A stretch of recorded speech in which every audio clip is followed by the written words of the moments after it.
अस्सलाम वालेकुम नाजरीन, कैसे हैं आप सब लोग। उम्मीद है कि आप सब खैरियत से होंगे। मैं हूं आपका मेज़बान परवेज़ इकबाल। नाजरीन, आज के इस वीडियो में हम आपको बताएंगे कि यूरोपीय यूनियन के बाहर के ममालिक के लोगों के यूरोप आने पर 30 दिन की पाबंदी आयद कर दी गई है। इसके अलावा हम आपको बताएंगे कि इस खतरनाक वायरस से मुतासर अफराद की तादाद दुनिया में कितनी है, ये सब कुछ। लेकिन सबसे पहले आपसे गुजारिश करते हैं कि जिन लोगों ने अभी तक हमारे चैनल को सब्सक्राइब नहीं किया वो फ़ौरन सब्सक्राइब कर लें। तो जैसा कि हम आपको मुसलसल आगाह रखते हैं लम्हा बलम्हा यूरोप भर की सिचुएशन से, कोई भी ब्रेकिंग न्यूज़ हो यूरोप से, हमारी कोशिश होती है कि आप तक सबसे पहले पहुँचाएँ। जैसा कि गुज़िश्ता रोज़ हमने आपको बताया था कि यूरोपीय यूनियन की जानब से पाबंदी सामने आई है कि तमाम दुनिया के लोग जो यूरोपीय यूनियन के ममालिक का सफ़र करना चाहते हैं, अब उन्हें 30 दिन का इंतज़ार करना पड़ेगा। जैसे ही इस पाबंदी का इतलाक हुआ है, यूरोप पहुंचने वाले बहुत से लोगों को वापस कर दिया गया है।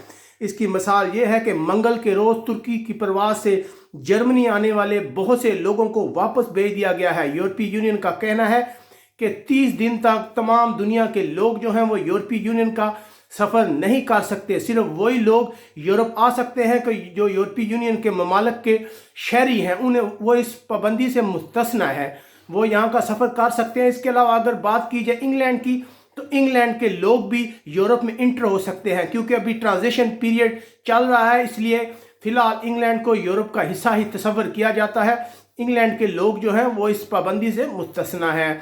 जैसा कि हम आपको मुसलसल बताते रहते हैं कि WHO के मुताबिक जो यूरोप है वो इस वक्त इस वबा का मरकज़ है। यूरोप में ये बीमारी बहुत तेज़ी से फैल रही है। जैसा कि हम आपको मुसलसल बताते रहे हैं कि इटली, फ्रांस और जर्मनी या दूसरे ममालिक जैसे कि हॉलैंड है, यहाँ पे हालात जो है इंतहाई ख़राब है। जर्मनी में केसेस में बहुत ज़्यादा इजाफा हुआ है। इसके अलावा अगर फ्रांस की बात की जाए, स्पेन की सूरत हाल भी कोई मुख्तलिफ नहीं है, वहाँ हमवात जो है मसलसल बढ़ती जा रही है। इसके अलावा इटली जो सबसे ज़्यादा मुतासर है, वहाँ लगातार 3 दिनों से मरने वालों की तादाद 300 से ऊपर है। जिसके बाद जो यूरोपीय यूनियन है वो बहुत ज़्यादा परेशान है, वो सख्त इक़दाम कर रही है। अगर मजबूरी तौर पर देखा जाए तो इस वक्त दुनिया में इस वायरस से हलाक होने वाले लोगों की तादाद जो है वो 8000 से तजावज़ कर गई है। अगर बात की जाए यूरोप की, तो सिर्फ 3400 के करीब जो अमवात हैं वो सिर्फ यूरोप में रिपोर्ट हुई हैं। इसके अलावा अगर मजबूरी तौर पर जायज़ा लिया जाए तो पूरी दुनिया में तकरीबन 2 लाख ऐसे अफराद हैं जिनमें इस वायरस की तस्दीक हो चुकी है।